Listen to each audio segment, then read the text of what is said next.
Oke, selamat datang lagi di episode yang keempat. Dan sekarang kita akan membahas tentang DNS server. Bagaimana cara membuat DNS server di Debian, di OS Debian. Jadi di episode yang sebelumnya tentang web server, episode 3 itu, saya di akhirnya itu pernah mengatakan bahwa web server itu biasanya itu, bahkan bukan biasanya, selalu sih satu paket dengan DNS server. Dan kenapa, saya juga pernah menjelaskan di episode yang 3 tersebut, di akhir dari videonya itu. Mungkin di antara kalian ada yang belum nonton kali ya, jadi saya akan coba jelasin lagi dari awal. Sebenarnya bagi yang udah nonton tuh bisa langsung menyimpulkan sih dari penjelasan singkat yang ada di episode yang sebelumnya, itu episode 3 yang tentang web server itu, DNS server itu apa gitu, bisa langsung disimpulkan. Ya nggak apa-apa deh, saya jelasin ulang. Jadi DNS server itu ada orang yang menyebutnya domain name service, domain name server gitu. Ada yang bilang domain name system juga, tapi saya juga nggak tahu yang mana yang benar atau yang salahnya itu.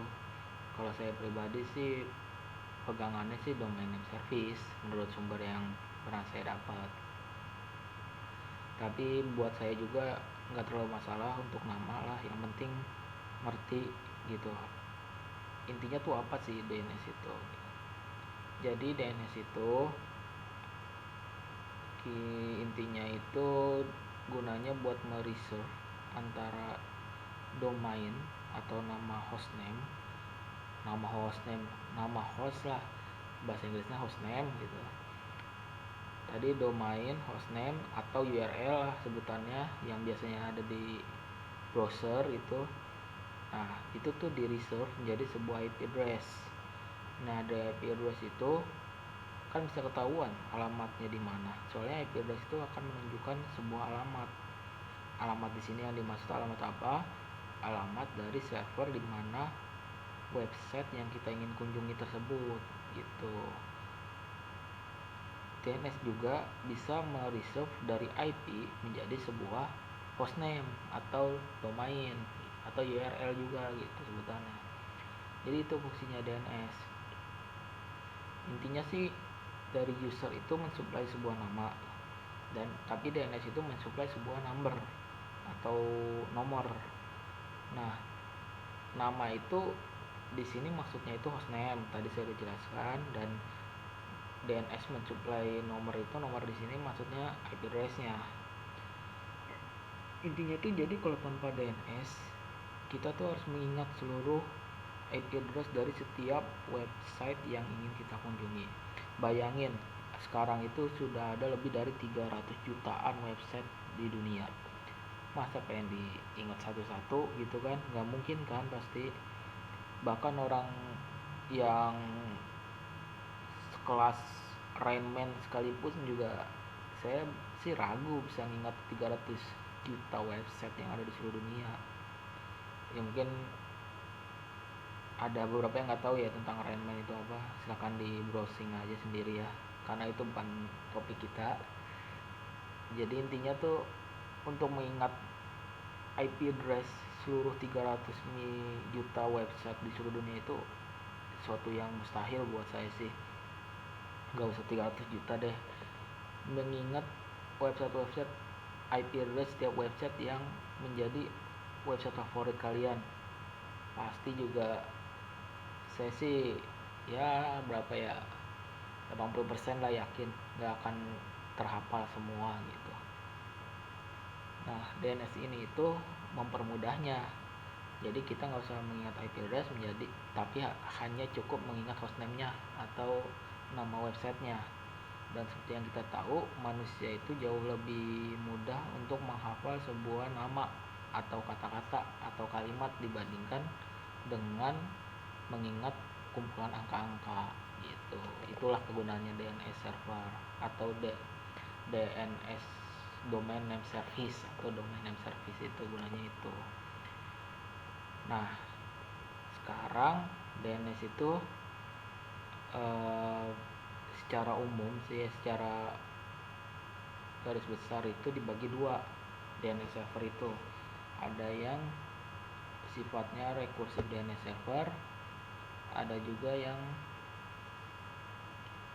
authoritative DNS server. Bedanya apa sih? Jadi tadi sudah saya singgung, setiap website punya IP address yang unik, dan DNS itu gunanya untuk mentransfer atau meresolve-nya itu menjadi sebuah IP address. Contoh, kita ingin mengunjungi google.com.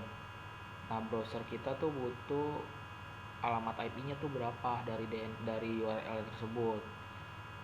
Nah, untuk melakukan ini, web browser kita itu akan mengirimkan DNS query dulu. Pertama sih yang harus dilakukan tuh biasanya ngecek cache-nya dari browser itu sendiri. Cache itu cache lah, kalau kalian yang nggak mudeng gitu, nggak kurang paham apa yang maksud cache itu. Cache tulisannya tuh C A C H E ya itu.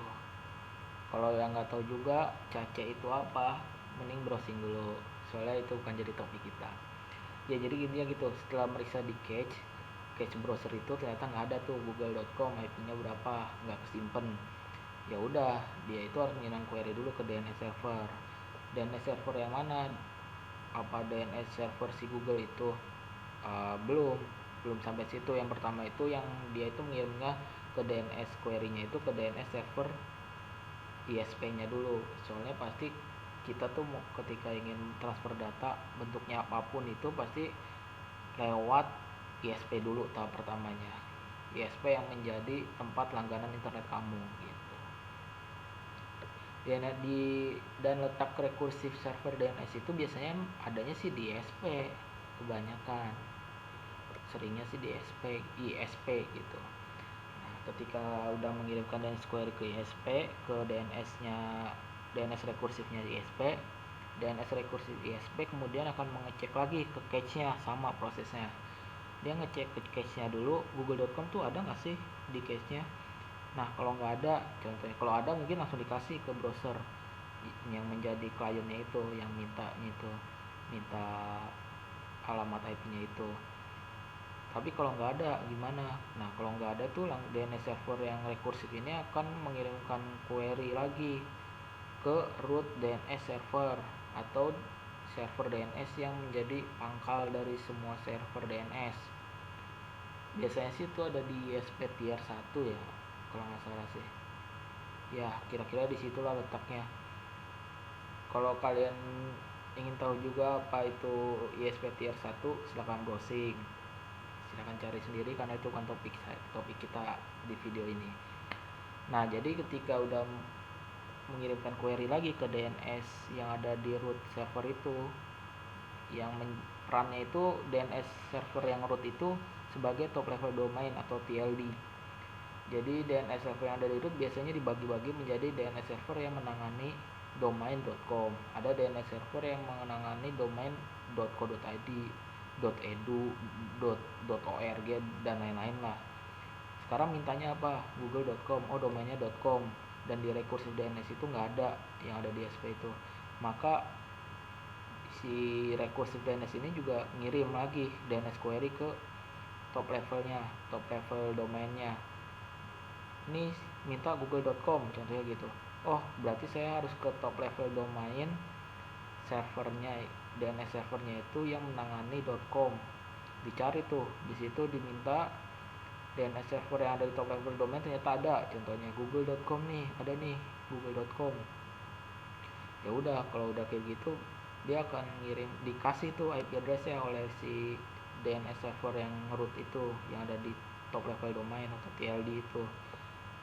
Dikasih IP address-nya, si recursive DNS itu akan menyimpan dulu di cache-nya itu. Setelah disimpan di cache-nya itu, dia itu langsung ngirim lagi ke browser gitu. Nah, DNS server yang ada di TLD-nya inilah yang namanya authoritative name servernya gitu. Authoritative DNS servernya. Jadi konsepnya gitu loh, bedanya rekursif sama autoritatif. Rekursi, kita memahami dari kata-katanya dulu deh. Rekursif itu contohnya kan kayak analoginya sebuah folder, di dalamnya ada folder lagi, di dalam folder tersebut ada folder lagi dengan file.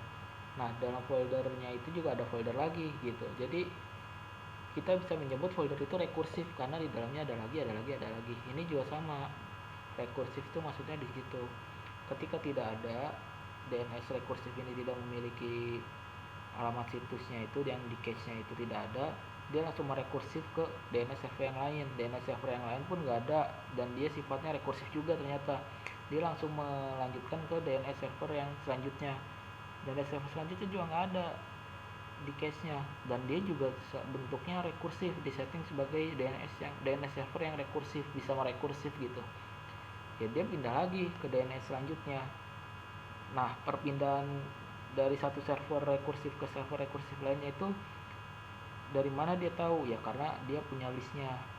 Jadi setiap DNS rekursif itu punya list dari IP address server DNS lain yang untuk dilanjutkan atau dikunjungi ketika atau ditanya ketika URL atau hostname yang diminta tidak ada di dia gitu. Jadi ada listnya tuh.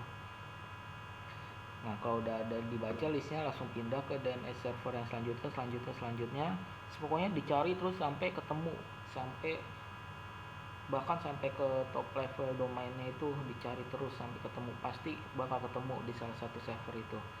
Server yang sudah ketemu nih, yang udah menjadi ujung di sini maksudnya yang sudah menjadi, yang bisa menyediakan dari hostname tersebut, dia akan memberikan IP address-nya pasti.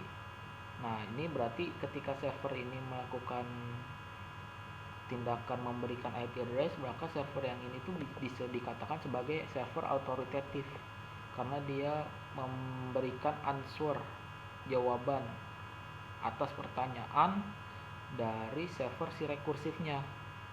Tapi si server autoritatif yang memberikannya ini juga bisa belum tentu murni autoritatif DNS server, dia juga bisa bersifat rekursif.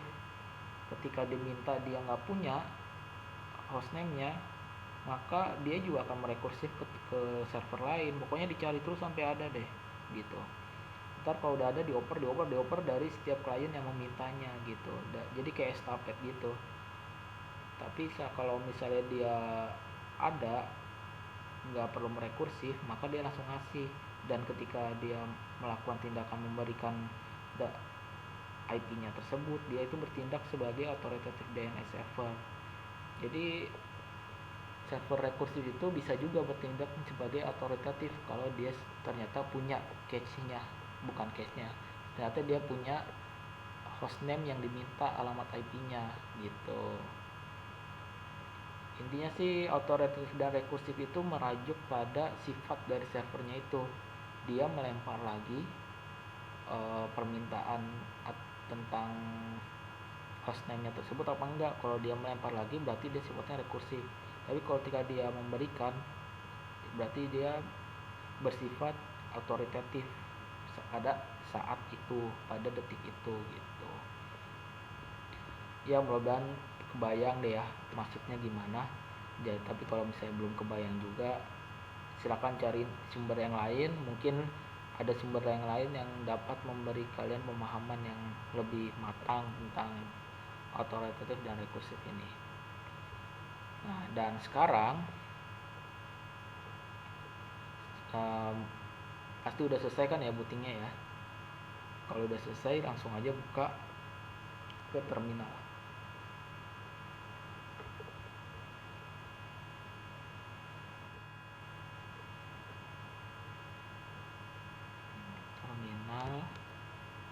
Kita masuk ke mode super user seperti biasa.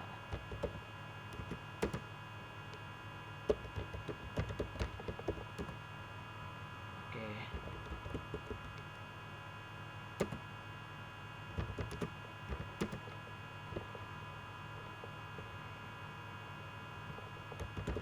Kita bersihin dulu biar benar-benar bersih, karena kita akan mulai dari awal.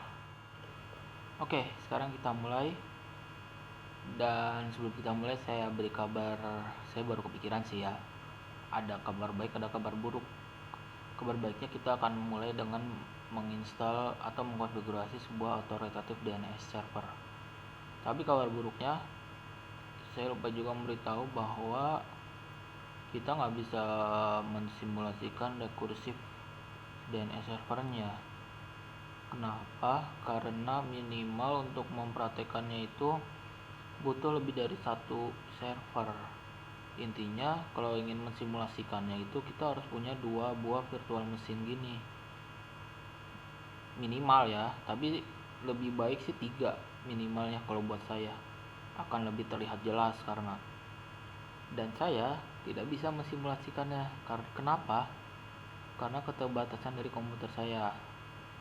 Kalau saya paksakan dia untuk menginstal lagi sebuah dan menjalankan sebuah server lagi di VirtualBox-nya, dari sisi VirtualBox-nya sih mungkin kan, cuman komputer fisik saya nih yang gak mungkin kan, karena RAM saya hanya 2 GB, dan yang udah tuh mungkin bisa berjalan tapi agak lemot dan cenderung akan mengalami blue screen komputer saya.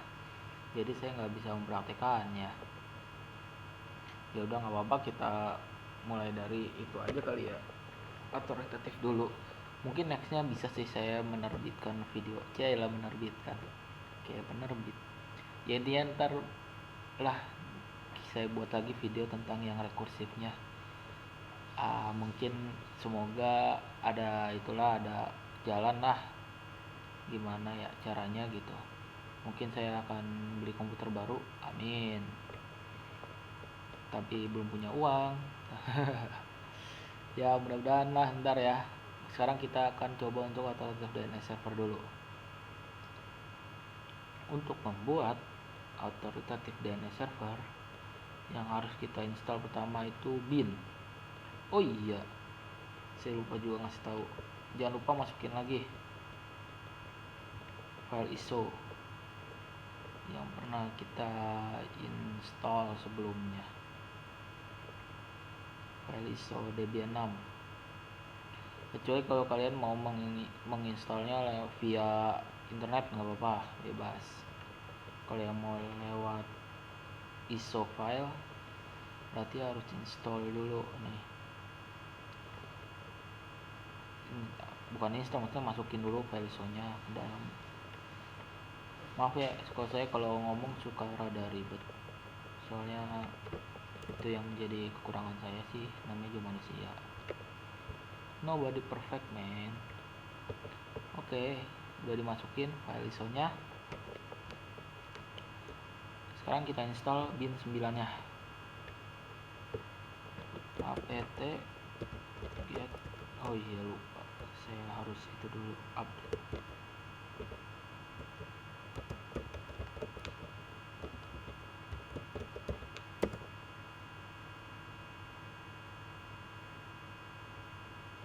Sudah masuk kan ya? Bentar.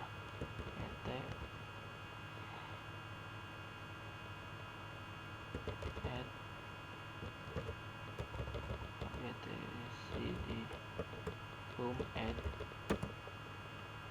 Lakukan dulu hal seperti ini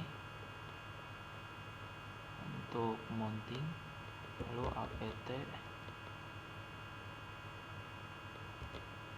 get update. Oke. Oh ya, sebelumnya saya belum bilang ya. Jadi sebelum kita melakukan instalasi ini, pastikan dulu komputer atau virtual mesin kalian berjalan konfigurasinya itu sesuai dengan kondisi yang sudah pernah saya videokan atau rekam melalui episode 1-3. Maksudnya bagi yang benar-benar mulai dari nol, pastikan ikuti instalasinya itu seperti yang ada di episode 1-3 sebelumnya. Jadi saya asumsikan sekarang konfigurasinya yang kalian punya saat ini masih sama seperti konfigurasi yang ada pada di episode 1 sampai 3 itu, agar nantinya tidak terjadi error, atau maksudnya kalau terjadi error tuh bisa diselesaikan lewat video ini gitu. Errornya nggak jauh lah ibaratnya gitu, bahkan sama persis lah intinya gitu konfigurasinya. Karena kalau nggak sama persis dan nanti terjadi error, saya juga nggak tahu solve-nya gimana. Kalian harus cari sendiri. Tapi bagi kalian yang memang sudah ahli di Debian sih, ya silakan aja, namanya juga udah ahli. Saya kan masih newbie nih, cuman mau sharing pada teman-teman saya newbie yang lain gitu. Asik. Oke, terlalu banyak ngomong kayaknya saya. Tadi udah diupdate ya, udah diupdate berarti tinggal diinstal. pt get install bin 9 ya, lalu enter, ketik y, enter lagi, kita tunggu instalasi.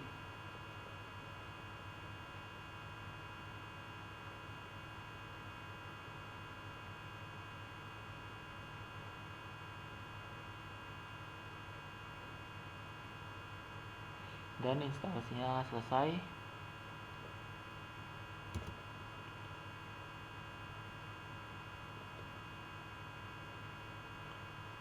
Untuk selanjutnya tunggu sebentar. Oke.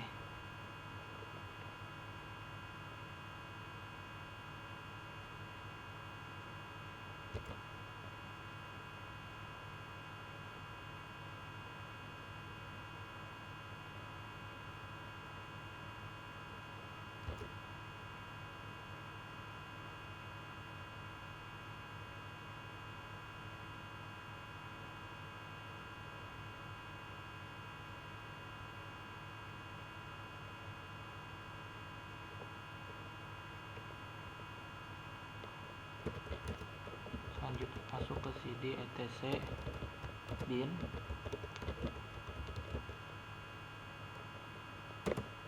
Nah ini kita ada di folder bin, lalu kita masuk ke folder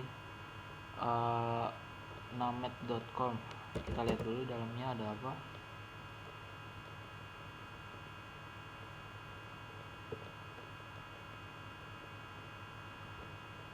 Bentar ya, komputer saya agak lemot soalnya, jadi mohon maaf bagi yang tidak nyaman dengan kondisi ini.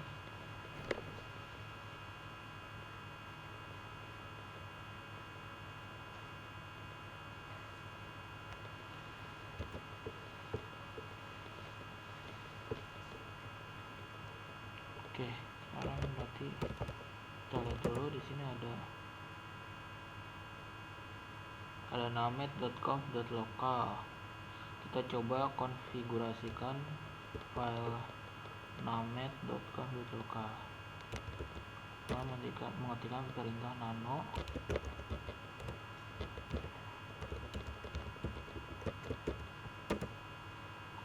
harusnya seperti ini tampilannya. Belum ada apa-apa. Kenapa belum ada apa-apa ya, karena kita sekarang gunanya untuk instalasinya, mengkonfigurasinya justru.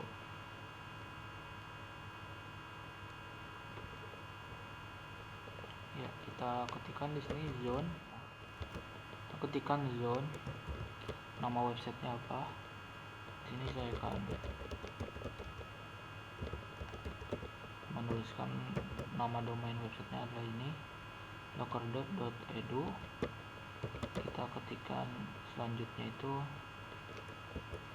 type lalu master titik koma, jangan lupa titik komanya.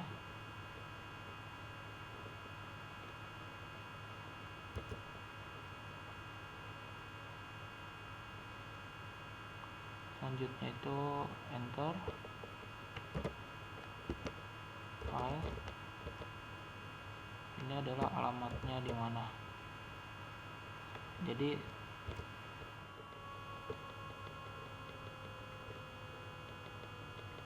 master ini kita masukkan filenya. File di sini maksudnya file konfigurasinya. Saya akan merajuk ke folder var salah nulis cache bin.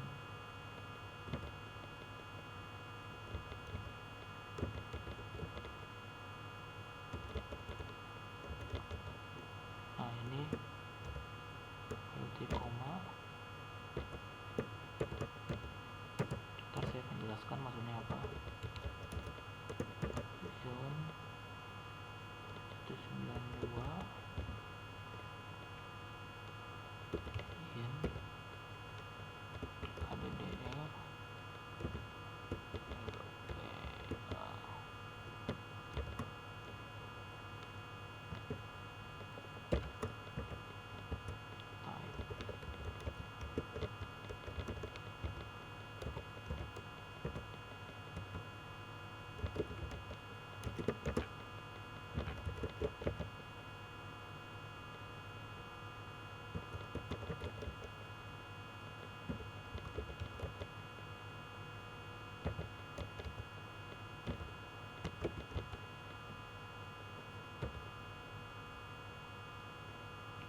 lalu enter lagi koma.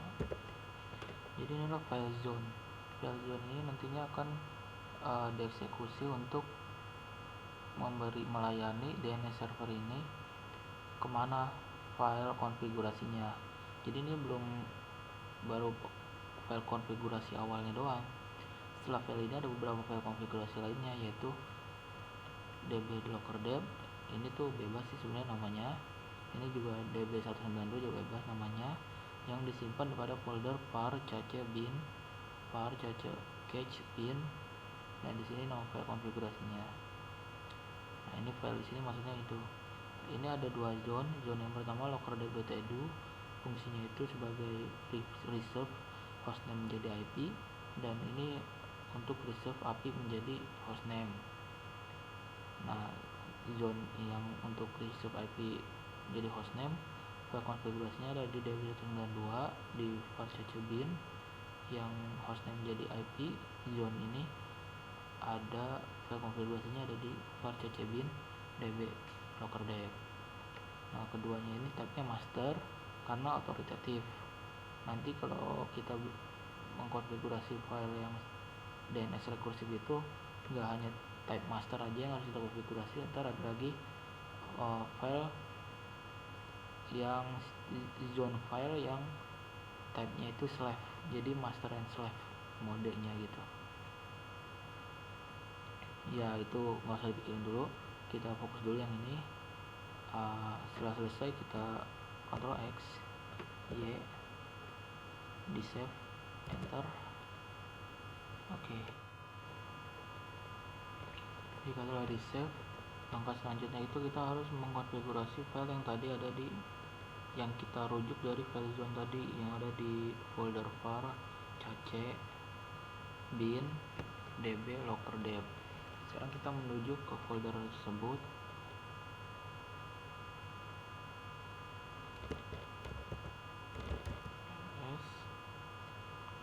Tadi apa foldernya? Var cache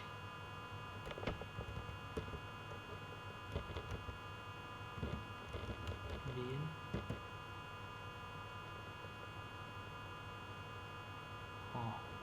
Sekarang kita lihat ternyata tidak ada apa-apa di folder var cache bin ini. Padahal tadi di file zone-nya tadi kita tulis yang lockerdeb itu, yang di file name.conf.locker. Di sini ada file konfigurasi yang berada pada folder var cache bin namanya db-lockerdeb, dan filenya akan menjadi rujukan pada zone lockerdeb.edu. Tapi tadi tidak ada file apa-apa di folder itu, di folder var cache dan bin ini, karena memang belum kita buat. dan kita harus membuatnya dulu. Bagaimana cara membuatnya? Kita tidak perlu membuat dari awal karena kita hanya perlu mengcopy file db127 ini ke folder var catch bin, lalu merename-nya menjadi db lockerdeb. Dan nanti segala konfigurasi yang ada di file db127 ini kita rekonfigurasi atau konfigurasi ulang. Kita pertama copy dulu deh, praktekin dengan cara cp db127, lalu rujuk ke folder var catch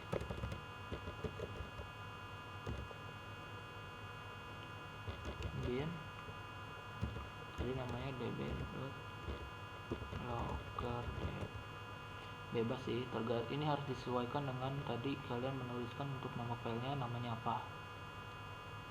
Kalau ini namanya bukan lockerdeb ya sesuaikan, tapi kalau namanya lockerdeb ya ikuti lockerdeb. Oke, enter kalau udah. Nah, ini kita sudah mengkopinya. Kita bisa cek kembali pada var ccbin itu ada file lockerdeb apa enggak. Nah, sekarang ada. Sekarang kita konfigurasikan file db lockerdeb itu dengan cara nano var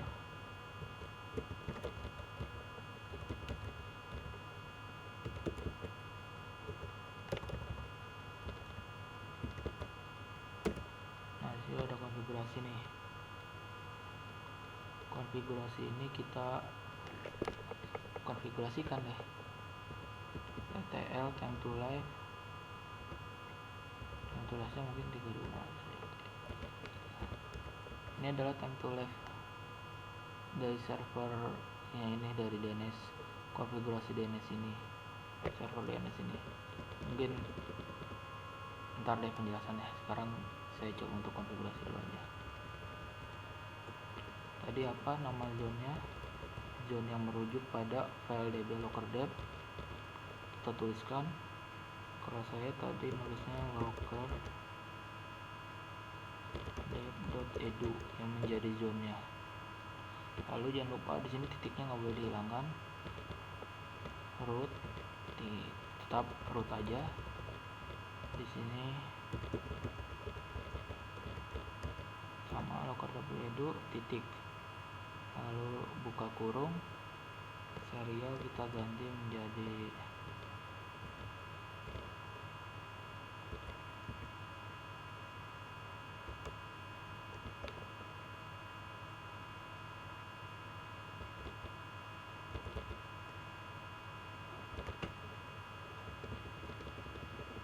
seperti ini.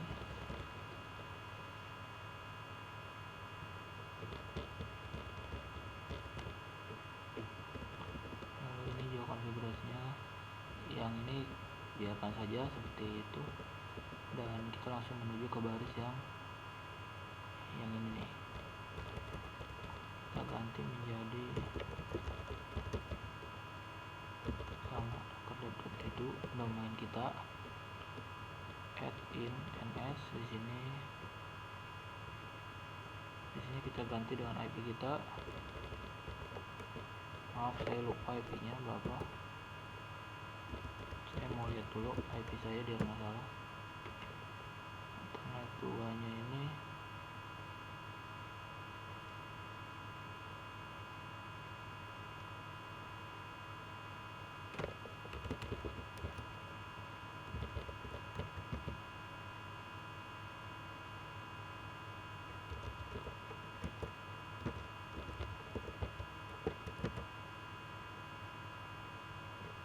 gunakan alamat IP ETH0 ini 192.168.10.10.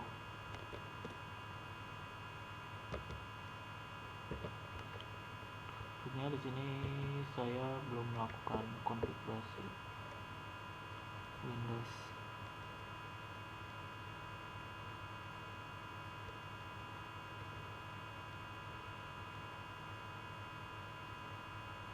Ya, seperti yang saya takutkan, di sini belum saya enablekan.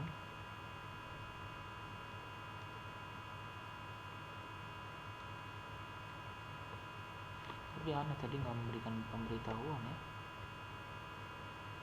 Oke, nggak apa-apa deh.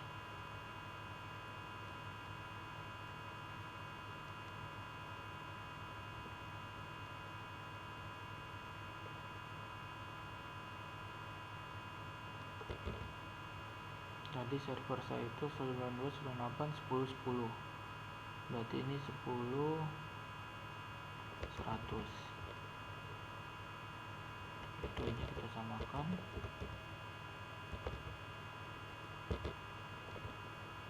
dengan server kita.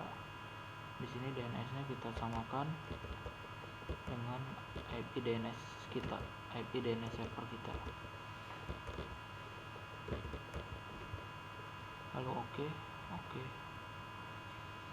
Dan seharusnya sini sudah satu network. Tulisannya network 120. Ternyata belum, karena di sininya belum kita install. Sini harus kita restart dulu sih.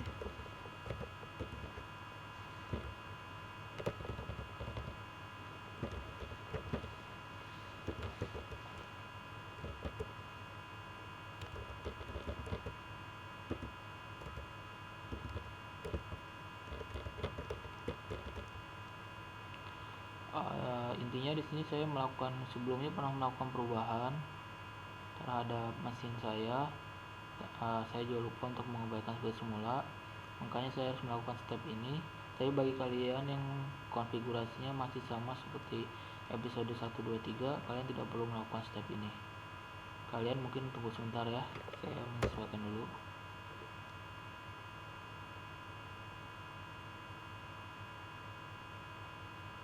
Oke.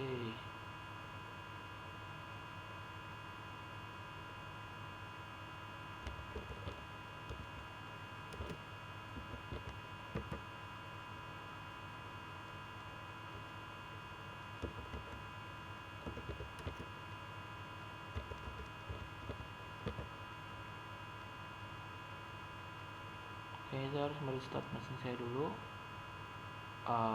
dan nanti saya akan kembali lagi dengan konfigurasinya. Terakhir kita konfigurasinya var cache bin db lockerdep dengan konfigurasinya seperti ini, belum selesai ya. Saya akan coba restart dulu, dan saya akan coba skip ketika saya sedang merestart, sehingga nanti ketika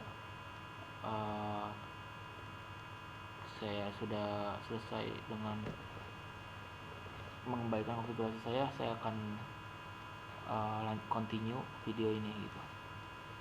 Oke. Ya, agar tidak terlalu lama sih durasinya. Oke semuanya, saya sudah berhasil memperbaikinya nih. Sekarang saya punya IP 192.168.10.10 sesuai dengan network klien saya yang dari Windows tadi, 192.168.10.100, satu segmen. Tapi mungkin ada perbedaan di antara saya dengan kalian. Mungkin di sini saya TH-nya TH2 nama interface-nya. Mungkin kalau kalian yang masih mengikuti konfigurasi saya episode 1, 2, 3, ininya TH0 nama interface-nya. Tapi ini nggak jadi masalah, yang penting IP-nya masih sama seperti pada episode 1, 2, 3 sebelumnya.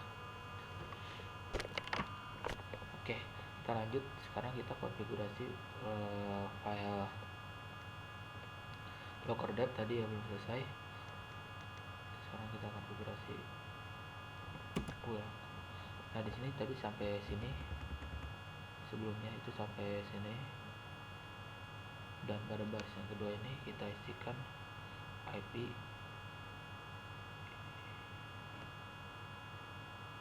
kita yang 192.168.10.10, tapi kita menuliskannya hanya cukup 3 oktet saja, dan itu dimulai dari belakang.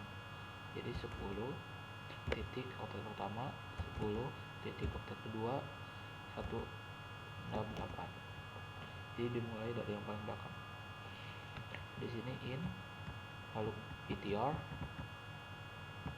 dan di sini nama website kita.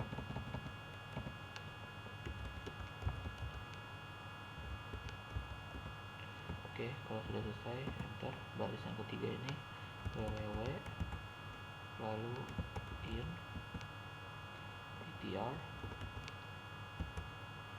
dan di sini local date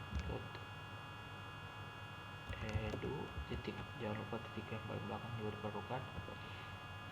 Nah di sini aku maksud file ini, jadi file ini DNS server ini mempunyai file konfigurasi time to live nya 3600 detik atau 1 jam. Serialnya ini penting untuk diganti setiap kita mengubah konfigurasi pada file ini. Kita harus mengganti file serial nomor serialnya ini kita update ibaratnya. Tadi mungkin untuk defaultnya ini 1 ya, saya ganti menjadi 2015-01-22, yaitu tanggal hari ini. Kebanyakan programmer sistem administrator itu mengkonfigurasinya seperti ini, jadi mengurutkannya tanggalnya, tahun, bulan, dan tanggal. Lalu di sini biasanya ada yang menuliskan jamnya, tapi ada yang hanya menuliskan 1, 2, 3, itu artinya updatean keberapa. Jadi pada tanggal segini, tanggal 22 ini tahun 2015 ini, dan bulan 1 ini file ini diupdate yang pertama. Jika nanti kita melakukan updatean lagi, di sini diganti kedua. Jadi pada tanggal ini telah diupdate yang kedua kalinya terakhir. Kita lalu konfigurasi lagi masih pada tanggal yang sama, berarti kita tulis 3, telah diupdate yang ketiga kali, maksudnya gitu untuk merubahnya gitu. Jadi intinya sih sebenarnya setiap kita melakukan perubahan pada file ini harus diganti ininya, serialnya, karena akan berpengaruh pada updating yang ada pada sisi server rootnya. Server itu yang ada di tier 1 itu sekelas sama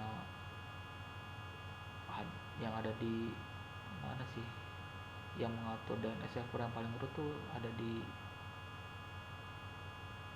yang ISP tier 1 lah intinya gitu. Yang mengatur domain tuh apa ya, Pandi ya kalau di Indonesia itu namanya. Kalau di internasional ada lagi namanya Iana gitulah, saya lupa sih sebenarnya. Dia gitu, di server DNS rootnya pun harus mengalami updating.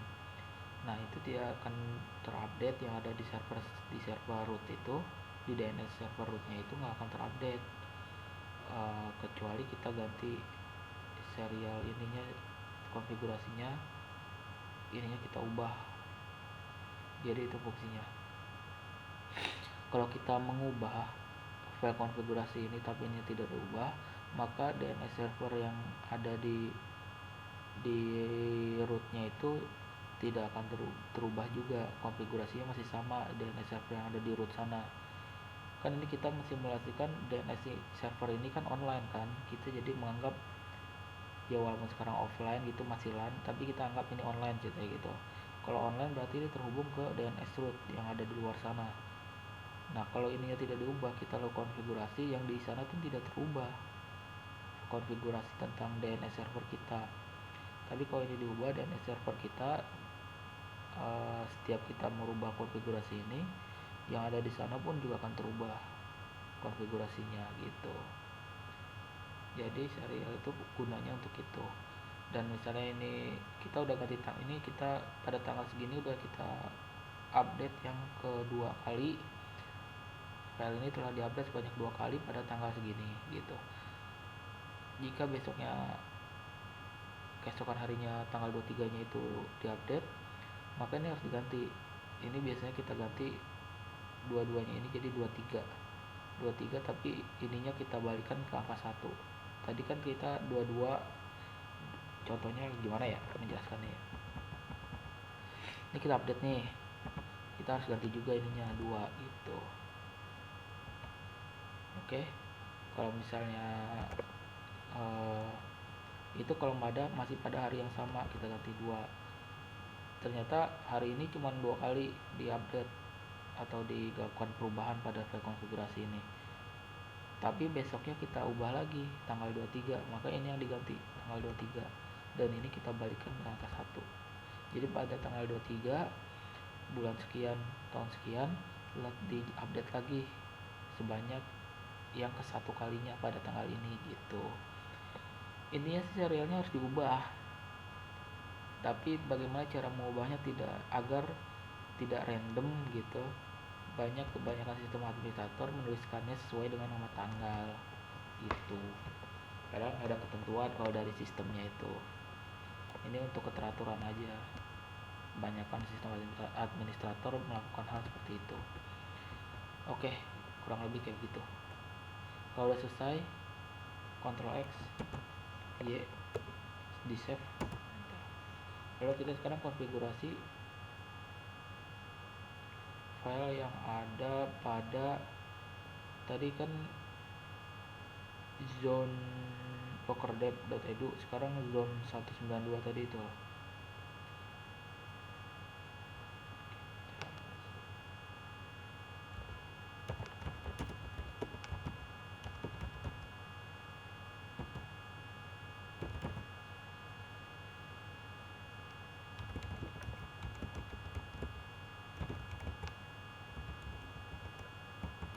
Nah, sekarang kita konfigurasi file 192 in addr alpha. Filenya konfigurasinya ada pada var cache bin, sama foldernya namun namanya db192. Ya, kita harus membuat lagi file db192 itu.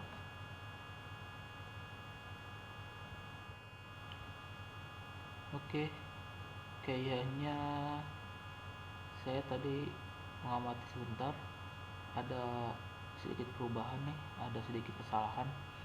Jadi tadi kita mengcopy db127 menjadi db-lockerdep.edu. Sorry, db-lockerdep yang ada pada var cache bin itu. Sebenarnya yang konfigurasi tadi kita menamakannya, sekarang kita masuk dulu.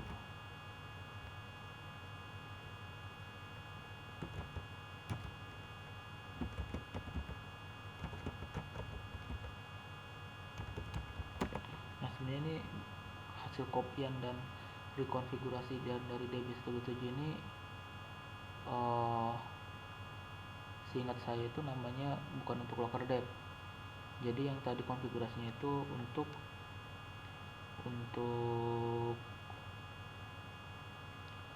db192 yang ada pada zone bawahnya itu, yang zone in addrp itu. Jadi kita harus merename aja sih, nggak usah panik gitulah, nggak usah dihapus, kita rename aja. Caranya cp var cache bin db lockerdep var cache bin db192. Jadi ini untuk file in addrp nya yang ada di zone addrp tadi yang paling bawah. Lalu kita enter, kita rm var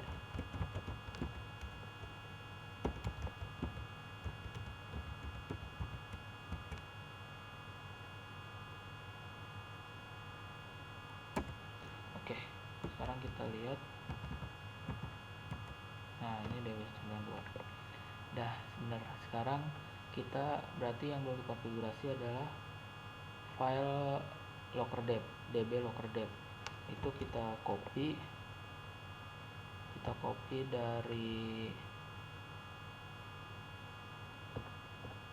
db lokal ya. Ini db lokal, iya db lokal kan, iya db lokal bener, saya masih ingat kok.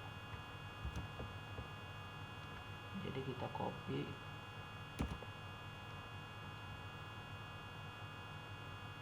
db lokal ke var cache bin db lockerdep.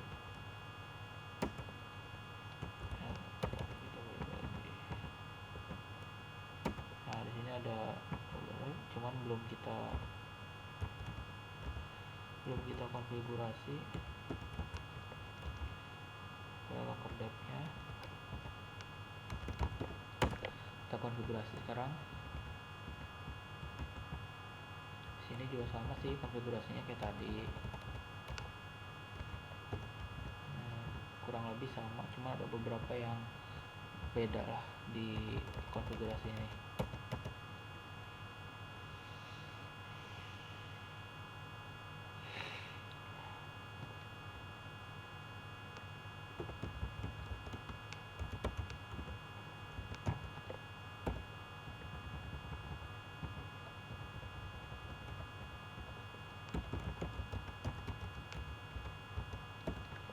Ininya sama, ininya kita samakan.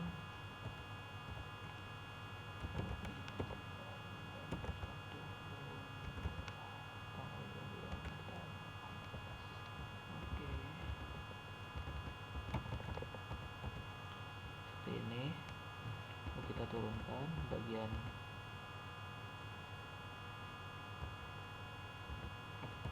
kita ganti menjadi nama hostname-nya atau nama URL atau nama domainnya, locker.edu.com. Dan di sini ini IP kita, IP DNS server. Ini kebetulan IP-nya itu sama ya antara DNS server sama web server.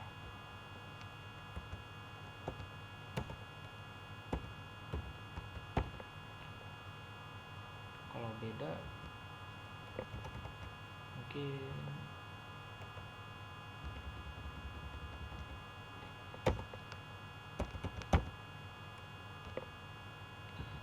itu IP-nya berarti harus IP web servernya. Jadi kalau sekarang kita sama web server sama DNS server 92.168.10.10. Kalau beda tuh biasanya harus dimasukin IP web servernya.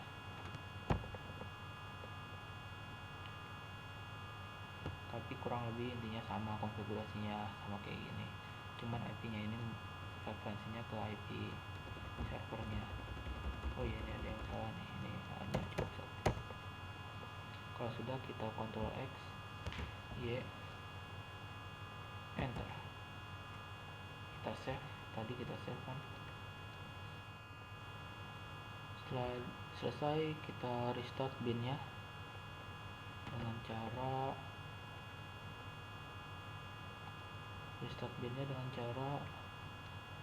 etc. Kita ke file root dulu, cd slash etc ini etc init.d slash bin 9 restart.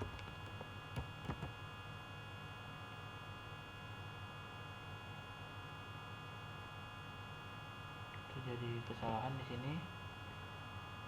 Oke. etc init bin 9 restart.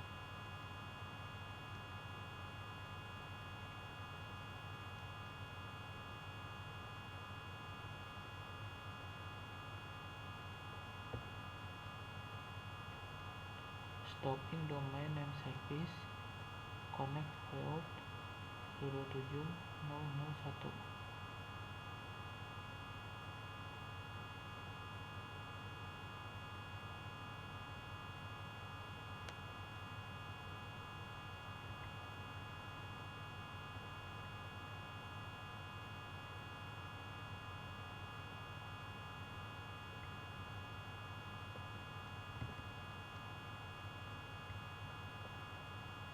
Sini kita sudah sama, udah network 13. Adapter setting network 13. Oh iya, jika wifi kalian nyala, coba tolong dimatikan dulu.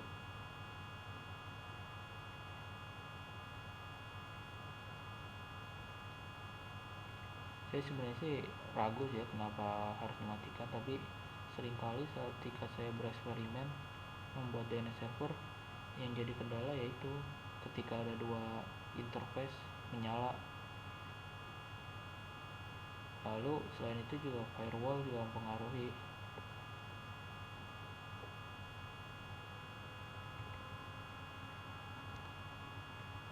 Walaupun saya juga kurang paham kenapa. Jadi kita nggak bisa ngeping ke klien karena firewallnya nyala. Tapi di sini masalahnya itu di bin 9 katanya bin 9 nya ini failed connection reviews domain name service. Setting saya bilang domain name service bukan server, bukan sistem.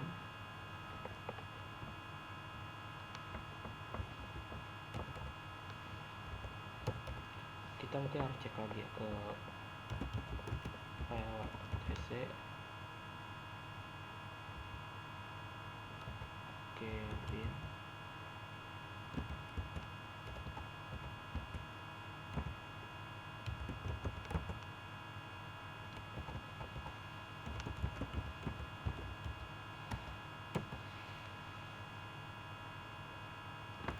salah.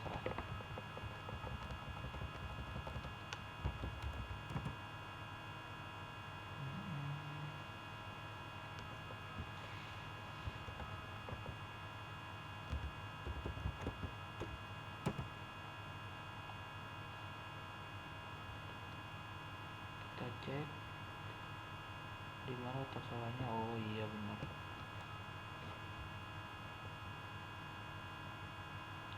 ternyata ada kesalahan di sini.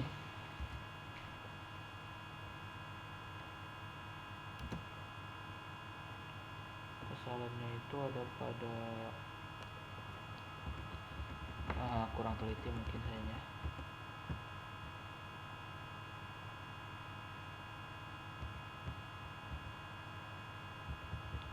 Ada pada sini. Ini harus ada tanda kutip karena kita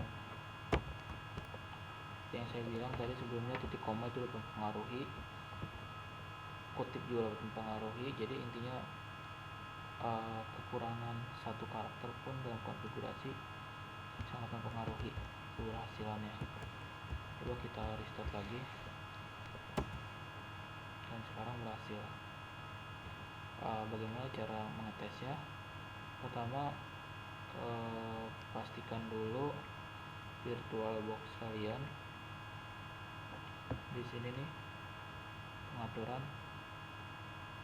saya udah pernah menjelaskan sebelumnya belum ya, di episode sebelumnya. Udah saya jelasin lagi. Pastikan ini terpasang pada adaptor hanya host, dan tadi IP-nya tuh sama IP ininya, IP Debian server kalian. Kalau mengetahui IP-nya, if config. Nah di sini 192.168.10.10. Lalu kalian cek ke network. Kalau klien host klien apa sih namanya? Ini kan Debian ini virtual host, virtual client, virtual OS kalian. Nah OS asli kalian itu pastikan juga IP-nya satu segmen. Kalau di sini 192.168.10.10. Di sini juga harus dipastikan. Di sini bisa dilihat 192.168.10.100 dengan //24, berarti satu segmen. Netmasknya soalnya 255, jadi satu segmen. Sekarang kita dulu coba ke IP kliennya, IP OS yang jadi OS asli kalian di komputer.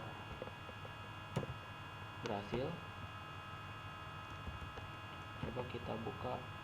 Kalau kalian hostnya itu Windows, coba buka cmd command prompt-nya, command prompt,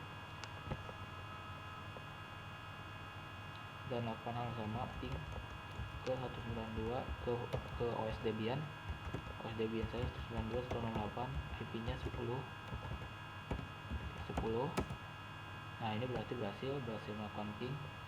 Kita buka web browser kalian, web browser kita, web browser host apa sih nyebutnya ya, intinya web browser dari OS asli kalian. Kita kita buka IP-nya, IP Debian kita yang menjadi servernya.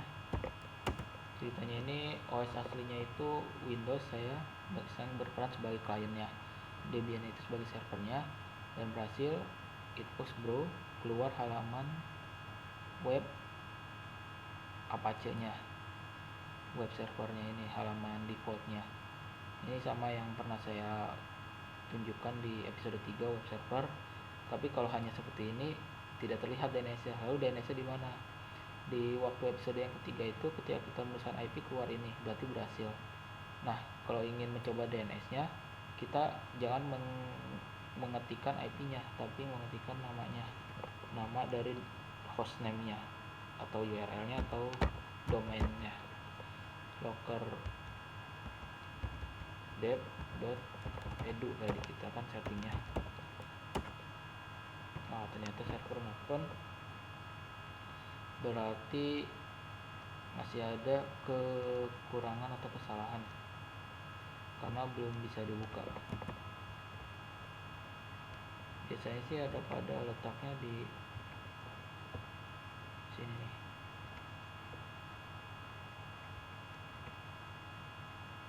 Pastikan IP-nya sudah terkonfigurasi 8.10.100. Ini harus dihapus kali. Oh iya, ini 162, harus 168.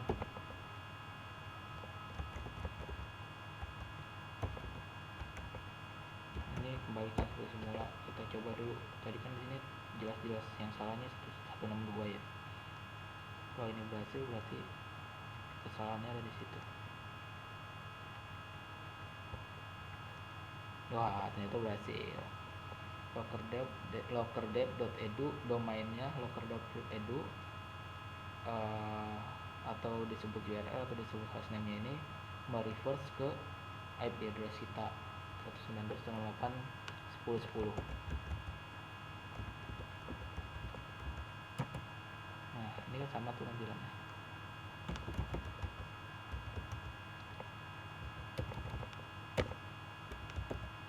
Kalau kita slash php-admin kayak percobaan testing php-admin pada episode sebelumnya, jika berhasil maka DNS ini berhasil. Iya, sepertinya berhasil. Coba lagi root. Di sini passwordnya juga masukkan. Berhasil. Ya, sepertinya berhasil. Lalu kita coba buka PHP 2 nya, PHP 5 nya. Ikuti aja, sama kayak cara mencobanya itu sama kayak kita mencoba web server pada episode sebelumnya, cuma bedanya IP address-nya kita ganti dengan domain atau hostname atau URL-nya.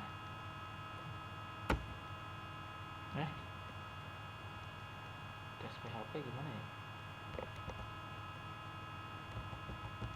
Oh, saya lupa. Oh iya, kita lihat dulu deh file PHP-nya apa. Kita buka file ls var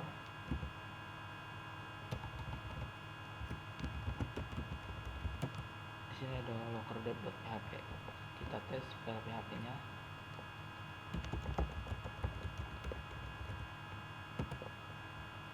Dan harusnya berhasil. Ya, berhasil. Berarti DNS kita sekarang sudah berhasil. Ini kurang lebih konfigurasi bagaimana membuat authoritative DNS-nya. Kita belum bisa, atau saya sih belum bisa membuat video tentang rekursifnya karena tadi saya sudah jelaskan di awal. Jadi untuk sementara ini dulu, intinya kita bisa memahami dulu cara kerja dari DNS itu bagaimana. Oke, mungkin sekian pada episode kali ini. Tunggu di episode selanjutnya, episode 5. Kita akan membahas tentang apa? Ya, masih dirahasiakan. Nanti aja kita tunggu episode yang kelima. Oh ya, jangan lupa ya subscribe channel ini agar ketika ada video baru kalian bisa langsung terfollow gitu, langsung terupdate di timeline YouTube kalian, semacam timeline sih ya. Ya intinya itulah, jadi kalian mengetahuinya kalau saya upload file baru. Nah intinya gitu, jangan lupa subscribe ya di channel Loverdev ini. Bye, thank you for watching.